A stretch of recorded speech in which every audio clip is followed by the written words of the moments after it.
So everyone, তোমরা সবাই কেমন আছো? আশা করছি তোমরা সবাই ভালো আছো। গাইস, আজকে আমি সকালবেলা খাওয়া দাওয়া করে এখন যাচ্ছি চুল কাটার জন্য। তার কিছুক্ষণ পর আমি চুল কাটার দোকানে চলে আসলাম, আর এসে দেখছি আমাদের পাড়ার একটা বন্ধু দাঁড়িয়ে আছে, একটা দাদার এখন চুল কাটছে। তারপরে গাইস আমি এখন বসে আছি, যেহেতু আমার লাইনটা একটু পর, তাই অনেকক্ষণ ওয়েট করার পর ফাইনালি আমার লাইনটা চলে আসলো। আর যেই আমার লাইনটা চলে আসলো, দাদা এখন চলে গেছে খাওয়া দাওয়া করতে, তাই আমার ওকে বসেই গেছে। তারপরে দাদা এসেছে, আমার এখন চুলটা কাটছে গাইস, দেখতে পাচ্ছ।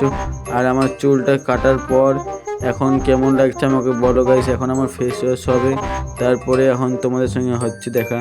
তার কিছুক্ষণ পর আমার সব কিছু কমপ্লিট, আমার চুল দাড়ি কেটে আমাকে গাইস কেমন লাগছে তোমরা অবশ্যই কমেন্টেই জানিয়ে যেও। তার কিছুক্ষণ পর গাইস আমি বাড়ি চলে আসলাম, আর বাড়ি এসে স্নান করে আমি বিকেলবেলা অঙ্কনদার বাড়িতে রুটি আর পায়েস নিয়ে চলে গেলাম। তারপরে গাইস আজকের জন্য মিনি ব্লগটা আমার এখানেই শেষ। চলো গাইস, তোমাদের সঙ্গে আমার দেখা হচ্ছে আবার আমার নেক্সট ব্লগে।